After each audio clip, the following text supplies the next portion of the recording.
বিসমিল্লাহির রহমানির রহিম। Business document solution ভিডিওতে আপনাদের স্বাগতম।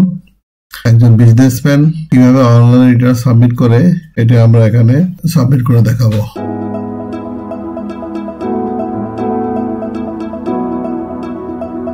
আমরা এনবিআর এই ওয়েব পেজে যাব, যার পরে ই সার্ভিস থেকে আমরা ইনকাম ট্যাক্স, তারপর ই রিটার্ন ক্লিক করার পরে আমরা ইউজার আইডি পাসওয়ার্ড আসবে।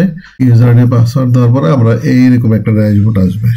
যেহেতু একজন ব্যবসায়ী তার রিটার্ন সাবমিট করবে, আমরা হেড অফ ইনকাম যেগুলো ক্লিক করতে হয়, এখানে আমরা ক্লিক করব ইনকাম ফ্রম বিজনেস।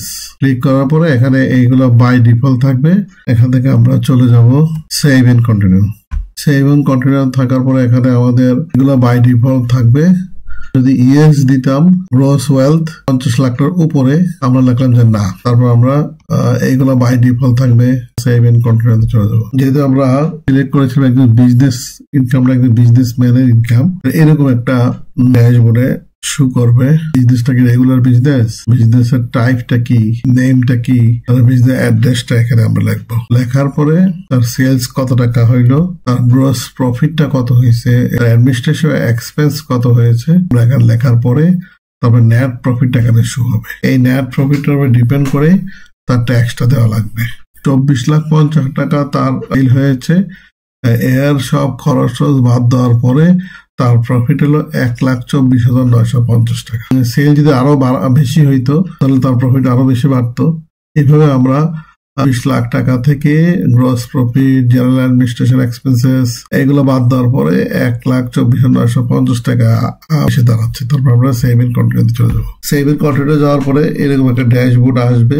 এখানে তার যে এক্সপেন্ডিচার গুলো আছে, ওই এক্সপেন্ডিচার গুলো আমরা লিখবো। Fooding, household utility, any other expensive 1,55,400 টাকা তার এক্সপেন্স শো হচ্ছে। তারপর আমরা তার অ্যাসেট এন্ড লাইবিলিটি কি আছে এগুলো আমরা লিখবো। বিজনেসম্যানের অ্যাসেট হলো 8 লাখ টাকা, তার লাইবিলিটি 0, তার ক্যাপিটাল 8 লাখ টাকা বিজনেসের। তার ইনহেরিটেড গোল্ড আছে 28 ভরি, গত বছর থেকে এখানে ক্যারি ফরওয়ার্ড আসবে। তার কিছু ফার্নিচার পিকচার 1,20,000 টাকা, এগুলো গত বছরের। তার অ্যাসেট আছে 80,000 টাকা, এটাও গত বছরের। এবার ক্যাশ ইন হ্যান্ড হলো 2,89,550 টাকা। এবার তার কোনো লাইবিলিটি নেই।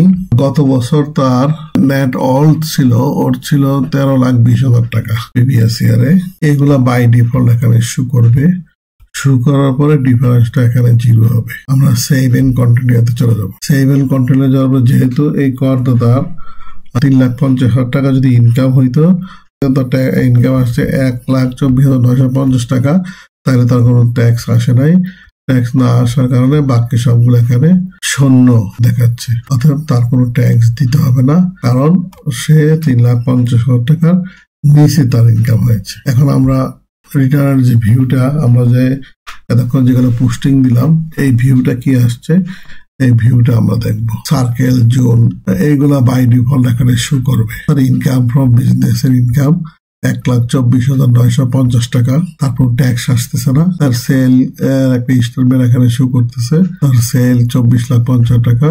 গ্রস প্রফিট হলো 2,46,225 টাকা। তার অ্যাডমিনিস্ট্রেটিভ এক্সপেন্স হলো 1,21,275 টাকা। আর তার নেট প্রফিট হলো 1,24,950 টাকা। এইটার উপরে তার ট্যাক্সটা আসবে। তার যে পিডিএফ কপিতে এটা এরকম ভাবে সফটওয়্যার থেকে কনভার্ট করে এটা শো করতেছে। এখানে হলো তার যে ফ্যামিলি এক্সপেন্ডিচারটা শো করতেছে। তার যে অ্যাসেট এন্ড লাইবিলিটি আমরা যেগুলো পোস্টিং দিয়েছিলাম গত বছর থেকে ক্যারি ফরওয়ার্ড করার পরে এই বছর যেগুলো অ্যাড হয়েছে, আমরা এরকম একটা ড্যাশবোর্ড পাবো। তারপর আমরা জিনিসটা রিটার্নটা সাবমিট করে দিব। আপনি ক্লিক করার পর do you want to submit return, ইয়েসে আমরা ক্লিক করবো। ইয়েসে ক্লিক করে আমাদের রিটার্ন সাবমিট হয়ে গেছে। আমাদের এখানে করদাতার নাম আসছে, সাবমিট যে করছে রেফারেন্স নাম্বারটা আসছে। এখানে তার অ্যাকনলেজমেন্ট রিসিপ্ট ক্লিক করব, করার পরে করদাতার অ্যাকনলেজমেন্ট রিসিপ্টটা এখানে দেখাচ্ছে। আয়করের প্রাপ্তি স্বীকারপত্র, মানে তার রিটার্ন সাবমিট হয়ে গেছে।